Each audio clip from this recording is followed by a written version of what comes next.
It's a rainy start this morning in Tokyo, and you join me here outside Ueno Station. I have the perfect destination for this damp winter day because I'm off to a hot spring town where the water is so hot they actually have to cool it down. That can mean only one thing: we're heading for Kusatsu Onsen. Kusatsu Onsen is over in Gunma Prefecture, and after leaving Ueno we'll be travelling through Omiya in Saitama, as well as the city of Takasaki, before arriving at Kusatsu Onsen around lunchtime.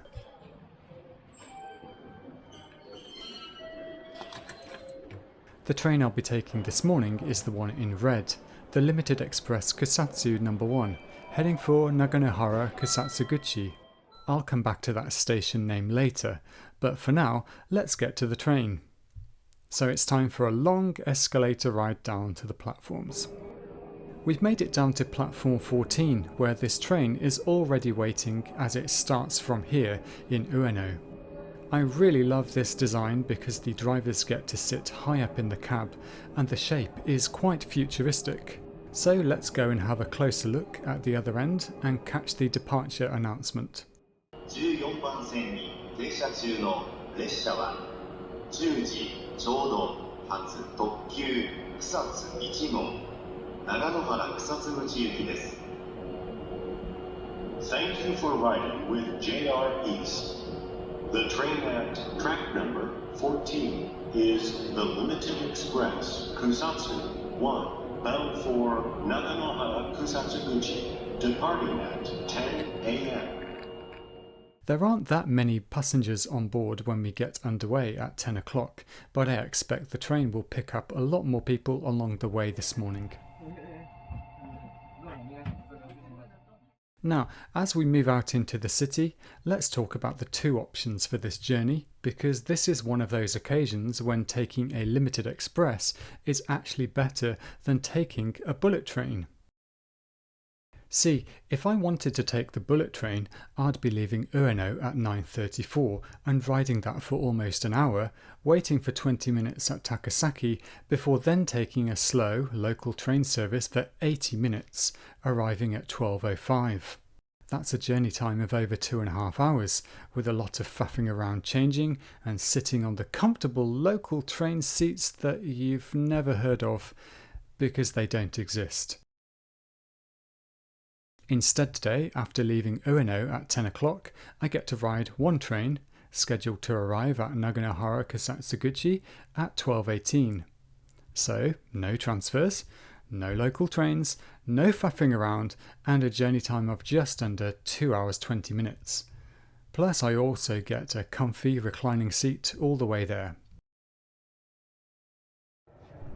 Now, surprisingly, this isn't a rare situation, but it's not always obvious. So today's tip is, don't assume that the bullet train will always get you there faster, because sometimes it won't. This brings me back to the station name I said I'd return to. The word guchi is part of the word for entrance or exit, as in iriguchi or deguchi. It's also the word for mouth. When station names have guchi attached on the end, it's a good indication that the railway doesn't go all the way to the destination. It would be a bit like saying gateway in English. Today it points to the fact that the final leg of the journey will be by bus. On the way we pass by Kumagaya Freight Terminal, which used to be part of the Mikajiri goods line. Until 2020, it was transporting coal from Kawasaki about 3 times a week to be used in the cement industry. But now trucks have taken over that job and the station is no longer used on the Mikajiri line. We have 164.5 kilometres or 102 miles to cover by train today, and as you can see, in the fast sections we got up to about 100 kilometres or 62 miles per hour. The train today is 651 series stock that dates back to 1989, which is why it looks quite dated. In a previous life, this stock served on the busy Joban line, running along the coast from Ueno to Sendai, until it was moved to this line in 2014. As you can see from the information sticker on the seat table, this stock is also used for the Swallow Akagi services that connect Maebashi, Shinjuku and Ueno. Now, I've not come across such old stock being used for limited express services in a while, so it's going to be interesting to take a look around. Take a look at this button for the door. I think the last time I saw one was in a museum. Nowadays, most doors on limited expresses are either automatic with overhead sensors or have small touch points on the doors. Anyway, the green car is suitably quiet with only a handful of passengers and the usual 1-2 seating layout.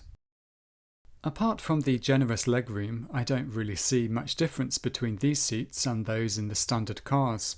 But then in general, I think the green car is for people who want to have the maximum amount of peace and quiet and are willing to pay for it, although you do seem to get a lot of baggage space, which is always handy.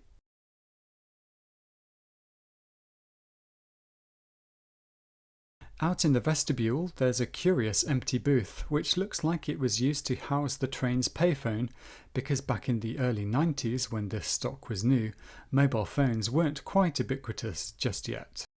The toilet has the classic retro look, with the typical pastel colours you find in bathrooms in Japan from the 80s, and the gents goes one step further with a pastel blue.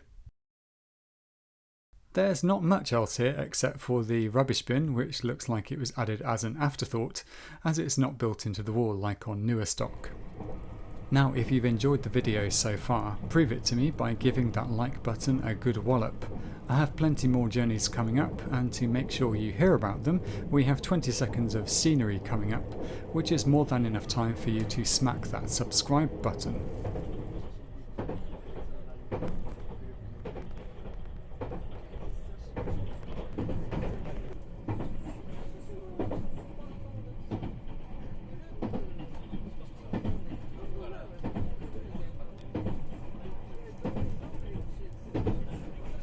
We're on the approach now to the last station, and you can see how the railway and roads are competing for space in the valley. Getting off, it becomes clear just how many people have joined the train along the journey. Given that there are a number of ski resorts in the area, combined with the draw of Kusatsu Onsen, the huge queue to get out of the station is hardly surprising. The real mystery is why JR hasn't added automatic gates here. Anyway, after clearing that mess, it's time to get on one of the many buses that are waiting. I have to say that in general, this kind of proper planning by transport companies is one reason why travelling in Japan is so easy and comfortable. Now, since Kusatsu Onsen is at an altitude of about 1200 meters, there's a fair bit of climbing to do by the bus, and not long after leaving the station, it's time for the first glimpse of the mountains. After about 20 minutes of climbing in the bus, we get into the onsen town. The route seems to be a bit circuitous on the way to the bus station, so I can see in many places that there's still a good lot of snow on the ground, and this was in early March when I made this trip. Anyway, here's the bus station coming up, and we've made it. Thanks for watching the video today. Join me in part 2 when I explore all over the onsen town and find out why this is consistently ranked as one of the best hot springs in Japan.